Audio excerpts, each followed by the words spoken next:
Hay crónicas que se escriben con tinta y otras que se graban a fuego en la memoria de un país entero. En la historia del Perú, pocos casos han logrado fracturar la opinión pública de la manera en que lo hizo la tragedia del Valle del Colca en el año 2011. No fue solo una desaparición, fue un reality show involuntario, un juicio popular sin jueces y una lucha titánica de un padre contra la geografía más hostil del planeta. Hoy vamos a desentrañar minuto a minuto la historia de Ciro Castillo Rojo y Rosario Ponce, dos jóvenes, una montaña milenaria y un misterio que, aunque legalmente cerrado, sigue generando preguntas en cada rincón donde se menciona el nombre del nevado Bomboya.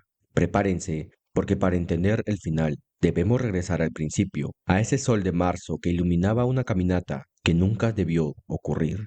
Ciro Castillo Rojo, de 26 años, no era un improvisado, era un joven lleno de vida, estudiante de ingeniería forestal en la Universidad Agraria La Molina, en Lima. Quienes lo conocieron lo describieron como alguien de espíritu inquebrantable, optimista y sobre todo amante de la naturaleza. A su lado estaba Rosario Ponce, de 24 años, su compañera de estudios y de vida. Ambos compartían no solo el aula, sino una ambición, conquistar los paisajes más recónditos del Perú. A finales de marzo de 2011, decidieron emprender un viaje que cualquier estudiante en su carrera soñaría. Recorrieron Cusco, sintieron la energía de Puno y finalmente llegaron a Arequipa. Su destino final era el imponente Valle del Colca, uno de los cañones más profundos y peligrosos del mundo. El 31 de marzo, la pareja llegó al distrito de Madrigal, en la provincia de Caylloma. Desde allí, su plan era caminar hasta Tapay. Fue un minero de la zona, el último en verlos con vida, antes de que se internaran en el laberinto de piedra. Lo que pasó en las siguientes horas es el corazón del misterio. Lo que se sabe con certeza es que Rosario logró enviar un mensaje de texto desesperado a un amigo pidiendo ayuda. Después de eso, el silencio absoluto. La señal de celular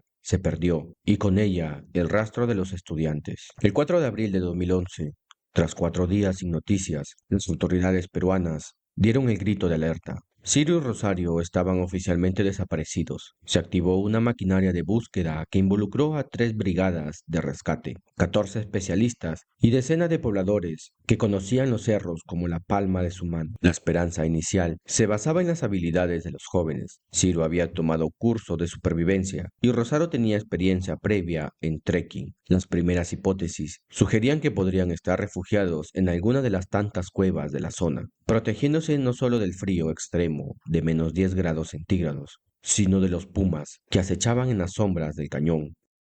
Pero los días se convirtieron en semanas y el optimismo empezó a mutar en desesperación. El 11 de abril, perros rastreadores se sumaron a la búsqueda. El Perú entero estaba pegado a los noticieros. Fue entonces cuando, el 13 de abril, ocurrió el primer grito dramático. Rosario Ponce fue encontrada con vida cerca del nevado Bomboya. Cuando los rescatistas la hallaron en una quebrada, Rosario era la sombra de lo que fue. Estuve sobrevolando. Yo vi el helicóptero, pero no me vieron. Ciro, ¿para dónde se fue?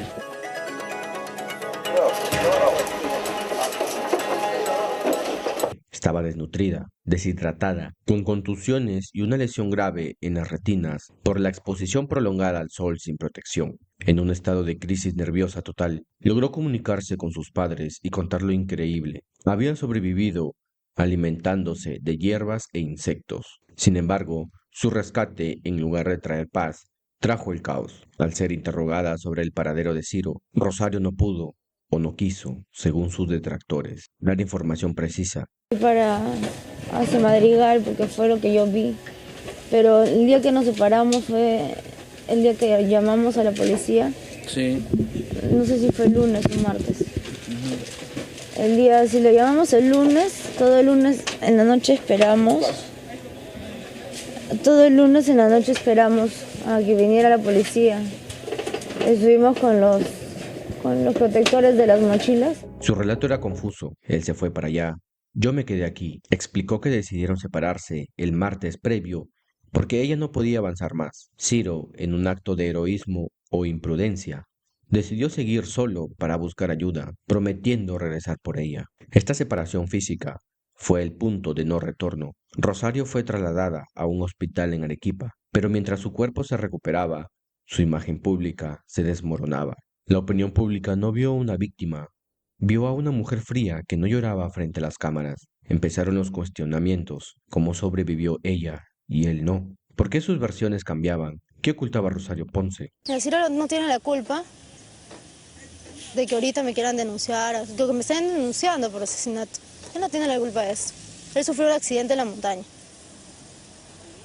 Y eso fue, creo que, terrible. Eso fue muy terrible, ¿no? Al final se cayó. Se cayó.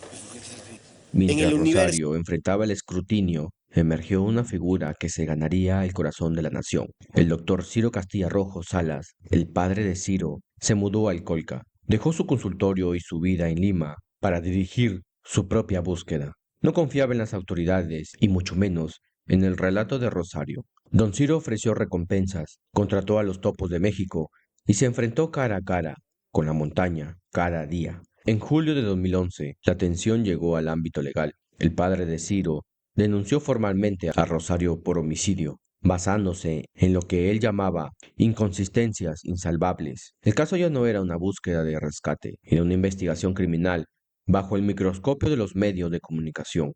Sugirieron teorías de todo tipo, que un tercero los acompañaba, que hubo una pelea por celos, que Rosario lo empujó. Incluso se analizó una cámara fotográfica donde se hallaron fotos borradas. Rosario tuvo que demostrar en televisión, usando una piedra como soporte, que su cámara tenía temporizador y que no necesitaba de nadie más para tomarse fotos con Ciro. El acoso fue total. Tras 7 meses de agonía, el 16 de octubre de 2011, la montaña finalmente entregó lo que se había llevado. Un equipo liderado por el guía Eloy Casia, quien conocía el Bomboya como si fuera su propio jardín. Divisó algo en una zona conocida como Las Torres. Era un punto rojo en medio del ocre de la piedra.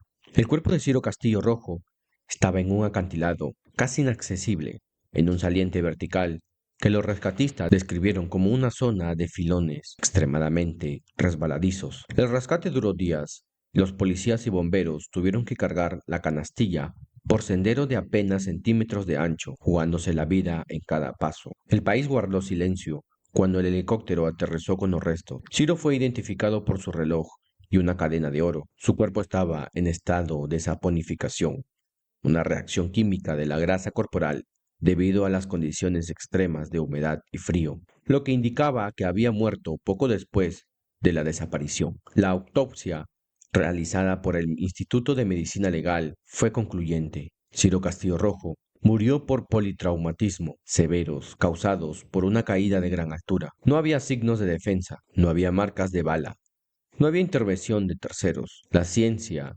decía que fue un accidente. Ciro, en la oscuridad o bajo la neblina, dio un paso en falso y cayó al abismo. Pero el doctor Ciro y su esposa, Rocío García Caballero, no estaban satisfechos. A mi hijo lo victimaron y lo plantaron ahí, sostenía el padre. Para él, las lesiones premortem indicaban algo más oscuro. Sin embargo, 3 informes distintos coincidieron en la tesis del accidente. En mayo del 2013, la fiscal María del Rosario Lozada solicitó el archivamiento definitivo del caso. No había pruebas para acusar a Rosario de homicidio. El 27 de septiembre de ese año, la justicia cerró el expediente. Años después, las heridas siguen ahí. Ciro fue sepultado como un héroe en Huachipa, rodeado de miles de personas que nunca lo conocieron, pero que lloraron su partida. Rosario Ponce intentó recuperar su vida. Se casó con su expareja, Víctor Cabrera, y se alejó de los focos, aunque el estigma de la sospecha la perseguiría siempre. El doctor Ciro Castillo entró en la política, convirtiéndose en gobernador del Callao, impulsado en parte por la notoriedad de su lucha. El Valle del Colca sigue siendo hermoso y letal, cobrando nuevas víctimas como la turista belga Natacha de Combrugge años más tarde, en circunstancias extrañamente similares. Esta ha sido la historia de un viaje que terminó en la eternidad, un recordatorio de que la naturaleza no perdona errores y que a veces la verdad legal y la verdad del corazón nunca llegarán a encontrarse. Gracias por acompañarme en esta entrada de la Bitácora de John. Si este relato te ha impactado, no olvides darle like, suscribirte y activar la campanita. Y dime en los comentarios, después de todo lo que has oído, ¿crees que fue un accidente? ¿O que el Colca aún guarda un secreto? Nos vemos en el próximo misterio.